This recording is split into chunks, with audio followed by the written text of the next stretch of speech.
பேர் தொகுதி? என் பேர் ஜி வெங்கடேஸ்வரன். சேலம் மாவட்டம் ஏற்காடு சட்டமன்ற தொகுதி ரிசர்வ் எஸ்டி தொகுதிக்கு வந்து பார்த்திங்கன்னா பணம் கட்டியிருக்கிறேன். மாண்புமிகு தமிழக முதலமைச்சர்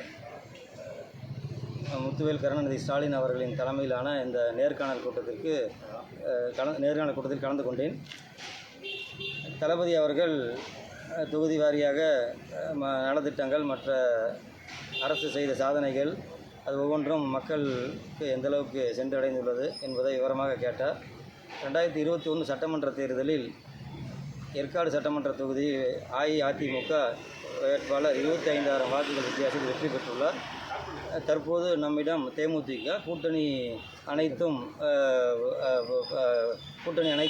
ஒரு சேர சிந்தாமல் சிதறாமல் கட்டமைப்போடு உள்ளது. எனவே வெற்றி வாய்ப்பு எவ்வாறு உள்ளது என்று கேட்டார். தேமுதிக கடந்த 2021 சட்டமன்ற தேர்தலில் எவ்வளவு வாக்குகள் பெற்றார்கள் என்று கேட்டார். அதற்கும் விவரங்கள் சொன்னோம். நடந்து முடிந்த நாடாளுமன்ற தேர்தலில் ஏற்காடு சட்டமன்ற தொகுதி அஇஅதிமுகவை விட எவ்வளவு கூடுதல் வாக்குகள் பெற்றார்கள் என்று கேட்டார். அதற்கு சுமார் 6,000 வாக்குகள் கூடுதலாக பெற்றோம் என்று தெரிவித்தோம். அதற்கு இங்கு இருக்கும் அனைவர்களுக்கும் இடம் அறிவாலயத்தில் கொடுத்துள்ளோம்.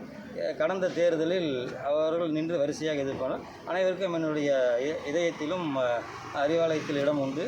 எனவே இந்த முறை யாருக்கு சீட்டு கொடுத்தாலும் இவர்களுக்கு கொடுத்து விட்டார்கள், மற்றவர்கள் எனக்கு கொடுக்கவில்லை என்று சுணக்கம் இல்லாமல் யாருக்கு சீட்டு கொடுத்தாலும் நமக்கு தான் 234 தொகுதியிலும் தளபதி மு.க. ஸ்டாலின் தான் வேட்பாளர் என்ற எண்ணத்துடன் பணியாற்றி வெற்றியாக சூட வேண்டும் என்று கூறினார்.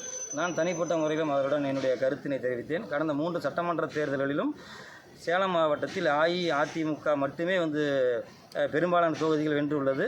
2006 சட்டமன்ற தேர்தலில் முத்தமிழறிஞர் கலைஞர் அவர்கள் தலைமையில் அவர் முதலமைச்சராக இருந்தபோது மட்டும்தான் சேலத்தில் பெருவாரியான தொகுதிகளில் திமுக வென்றது. அதற்கு பின் நடந்த அனைத்து தேர்தல்களிலும் இன்று வரை அஇஅதிமுக கோட்டையாக மாறியுள்ளது. எதனால் சுணக்கம், எங்கே தேக்கம் இருக்கிறது, என்ன மாதிரி விவரங்கள் அனைத்தும் பார்த்தீங்கன்னா முதலமைச்சராகிய உங்களுக்கு உளவுத்துறையிலிருந்து மற்ற அனைத்து அமைப்புகளும் உங்களுக்கு தெளிவாக அந்த புள்ளி விவரங்களை கொடுத்திருப்பார்கள். இருப்பினும் என்னுடைய கருத்தை நான் தெரிவித்துக் கொள்கிறேன் என்று நான் அவரிடம் கூறினேன்.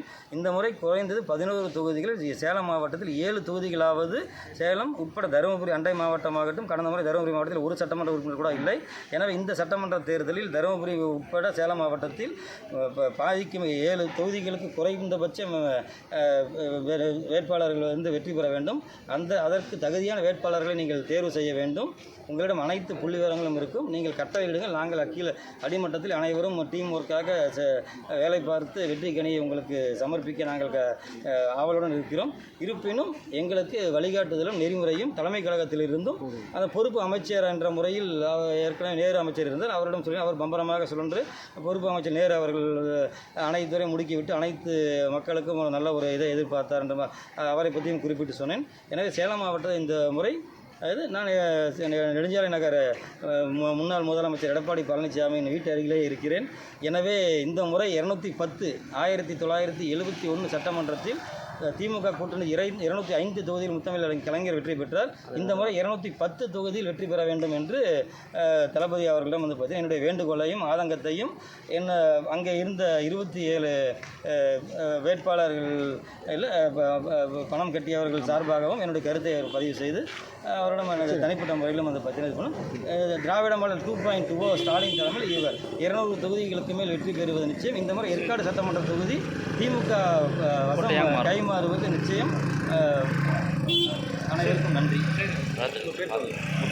ஜி வெங்கடேஸ்வரன். எந்த தொகுதி? ஏற்காடு 83 ஏற்காடு சட்டமன்ற தொகுதி. நான் ஒரு தலைமை ஆசிரியராக பணியாற்றி வருகிறேன் என்பதையும் அவரிடம் தெரிவித்துள்ளேன். 24 ஆண்டுகளமாக பணியாற்றியிருக்கிறேன். புதியவர்களுக்கு வாய்ப்பு கொடுங்கள், களத்தில் மக்கள் செல்வாக்கும் உழைப்பவர்களுக்கு வாய்ப்பு கொடுங்கள் என்று எனக்கு சீட்டு நான் கேட்கவில்லை. இங்கே வந்திருக்கக்கூடியவர்களுக்கு யார் களத்தில் வேலை செய்வார்கள், யார் புதியவர்கள், உங்களுக்கு ரிப்போர்ட் எப்படி வந்திருக்கிறது, அதை நன்கு ஆராய்ந்து இந்த தடவை வெற்றிகளை சூட வேண்டும் என்று அவரிடம் என்னுடைய வேண்டுகோளை வைத்து வந்திருக்கிறேன்.